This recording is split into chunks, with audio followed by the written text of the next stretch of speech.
Ginger lemon షాట్కి కావలసిన పదార్థాలు: అల్లం, దాల్చిన చెక్క, నిమ్మరసం, తేనె, మిరియాల పొడి, పసుపు.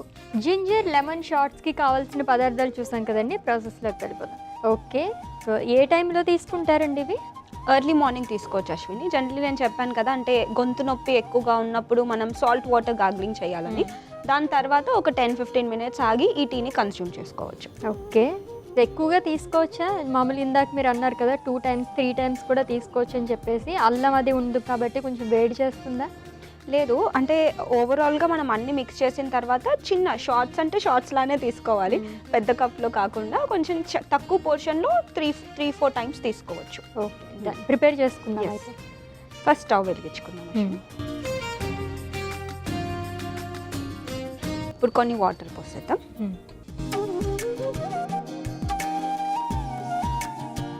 కొంచెం అల్లం ముక్కలు వేద్దాం.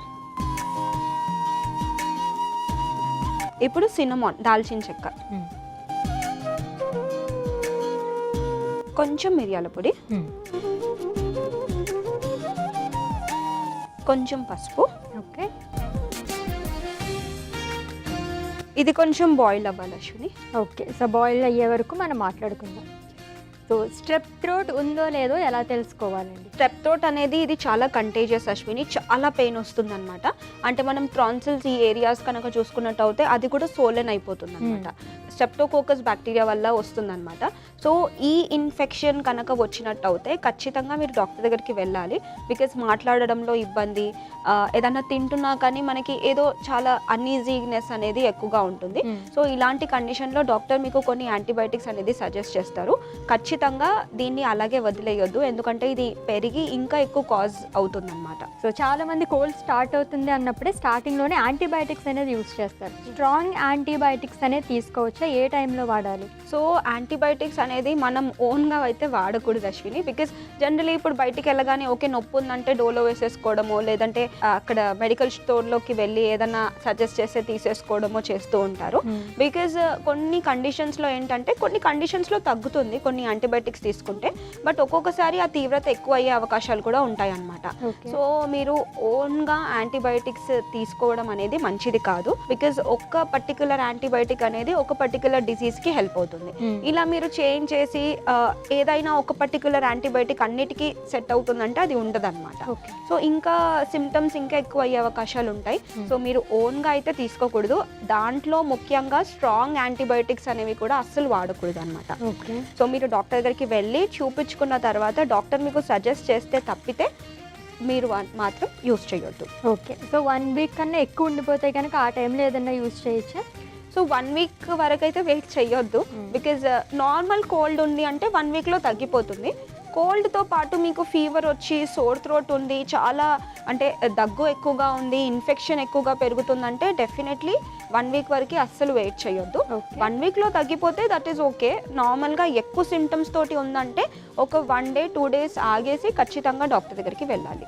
ఓకే, సో ఇవి వాటర్ కూడా మరుగుతున్నాయి. సో ఇప్పుడు కొంచెం హనీని వేద్దాం అశ్విని. సో చాలామంది ఏమనుకుంటారంటే దగ్గు ఎక్కువ ఉన్నప్పుడు హనీ ఎందుకు తీసుకోవాలని అంటారు. బట్ యాక్చువల్లీ హనీ వల్ల చాలా మట్టుకి దగ్గు తగ్గిపోతుంది అనమాట. ఓకే, కానీ ప్యూర్ హనీ అయితే ఉండాలి. నార్మల్గా ఇప్పుడు వేరేవి ఏవి తీసుకున్నా కానీ కూడా ప్రాపర్గా హనీ రావట్లేదు.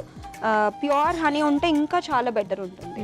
దగ్గు ఎక్కువగా ఉన్నా కానీ కొంచెం పాతకాలంలో ఏం చేసేవాళ్ళంటే దగ్గు ఎక్కువ ఉన్నప్పుడు పిల్లలకి కొంచెం హనీ నాలుక పైన రాసేవాళ్ళు అలా. సో ఈజీగా కొంచెం తగ్గిపోయి అన్ఈజీనెస్ అనేది పోతుంది. ఓకే, సో ఇలా హనీ యాడ్ చేసిన తర్వాత కూడా కొంచెం బాయిల్ అవ్వనివ్వాలి. ఇప్పుడు స్టవ్ ఆఫ్ చేసేద్దాం. సో జ్యోతిర్మయ్య గారు, కోల్డ్ వచ్చినప్పుడు కానీ కోల్డ్ రాకుండా ఉండడానికి కానీ ఎటువంటి ఫుడ్స్ మనం అవాయిడ్ చేస్తే మంచిది? సో జనరలీ మనందరికీ తెలుసు అశ్విని, ఎక్కువగా కోల్డ్ ఐటమ్స్ తీసుకోకూడదని. అండ్ ఇంకా ఎక్కువగా కఫం ఫామ్ అయ్యే ఐటమ్స్ కూడా అవాయిడ్ చేయాలన్నమాట. సో స్పెషలీ మనకి డైరీ ప్రోడక్ట్స్ తీసుకోవచ్చు, బట్ లిమిటెడ్ క్వాంటిటీలో తీసుకోవాలి.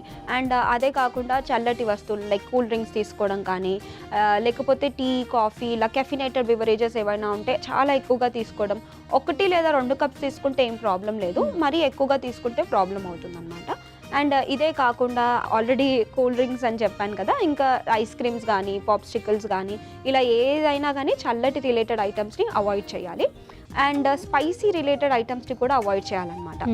డైరీ అనేది ఇట్స్ గుడ్ అండి, బాడీకి ఏం ప్రాబ్లం ఉండదు. బట్ ఎక్కువగా డైరీ తీసుకోకుండా, కొంతమందికి ఏంటి అంటే పెరుగు కానీ బటర్ మిల్క్ ఇలా తీసుకున్నా కానీ కొంతమందికి ఇరిటేషన్ ఇంకా ఎక్కువ అవుతుంది. సో మనం జాగ్రత్తగా మన బాడీని అండర్స్టాండ్ చేసుకొని నాకు డైరీ రిలేటెడ్ ప్రోడక్ట్స్ పడుతున్నాయా లేదా అని చూసుకొని తీసుకోవాలి. ఒకవేళ డైరీ రిలేటెడ్ ప్రోడక్ట్స్ పడుతున్నాయి అంటే యూ కెన్ టేక్ ఇట్, లేదంటే దీన్ని అవాయిడ్ చేయడమే బెటర్.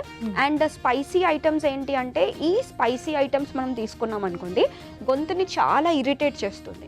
అండ్ ఇదే కాకుండా మనకి ఆయిలీ ఫుడ్స్ టోటలీ ఏదైనా డీప్ ఫ్రైడ్ ఐటమ్స్ ఉంటాయో అవి టోటలీ అవాయిడ్ చేసేయాలి. ఇప్పుడు బయట చిప్స్ అన్నీ బేకరీ ప్రోడక్ట్స్, చిప్స్ ఇలా ఫర్మెంటెడ్ ఏవైనా ఉన్నా అంటే బేకరీ ప్రోడక్ట్స్ ఏవైతే ఉంటాయో అవన్నిటివి అవాయిడ్ చేస్తే బెటర్ అనమాట.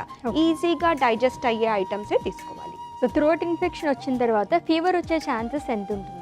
సో థ్రోట్ ఇన్ఫెక్షన్ వచ్చిన తర్వాత జనరలీ ప్రతి ఒక్కరు చాలా లోగా ఫీల్ అవుతారు, అంటే ఫీవరిష్గానే ఫీల్ అవుతారు. ఈవెన్ వాళ్ళకి టెంపరేచర్ అనేది తక్కువగా చూపించినా ఫీవరిష్గా ఉంటుందన్నమాట. ఎందుకంటే బాడీ ఇమ్యూన్ సిస్టమ్ అనేది ఫైట్ చేస్తుంది కాబట్టి. సో కొంచెం ఫీవర్ వచ్చే అవకాశాలు కూడా ఉంటాయి. సో ఫీవర్తో పాటు మీకు నార్మల్ ఫీవర్ ఉందంటే ఓకే, అది వైరల్ ఇన్ఫెక్షన్ వల్ల వస్తుంది, తగ్గిపోతుంది. కానీ బ్యాక్టీరియల్ ఇన్ఫెక్షన్ వచ్చిందనుకోండి ఫీవర్ హైగా ఉంటుంది, అంటే high fever more than 1 or 2 degrees Celsius అలా మనకి ఉంటుందన్నమాట. సో అంత ఎక్కువ ఫీవర్ వచ్చినప్పుడు ఖచ్చితంగా అది ఒక బ్యాక్టీరియా ఇన్ఫెక్షన్, దానికి ట్రీట్మెంట్ అంటే ఖచ్చితంగా తీసుకోవాలి. ఓకే, సో ఇది కూడా కొంచెం చల్లారినట్టుంది కదా? ఎస్ అశ్విని. సో ఇది అయిపోయింది. ఇప్పుడు లాస్ట్కి మనం లెమన్ జ్యూస్ని వేద్దాం.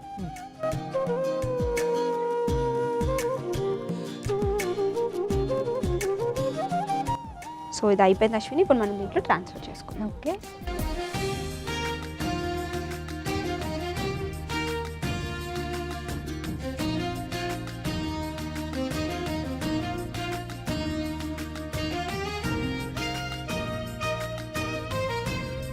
So ginger lemon shots ready అయిపోయింది అశ్విని. టేస్ట్ చేసి చెప్పండి ఎలా ఉందో. Okay, so ginger lemon shots అయితే రెడీ అయిపోయిందండి. సో టేస్ట్ చేసే ముందు దీనికి కావాల్సిన పదార్థాలు, తయారీ విధానం ఒకసారి చూద్దాం. జింజర్ లెమన్ షాట్కి కావాల్సిన పదార్థాలు: అల్లం, దాల్చిన చెక్క, నిమ్మరసం, తేనె, మిరియాల పొడి, పసుపు.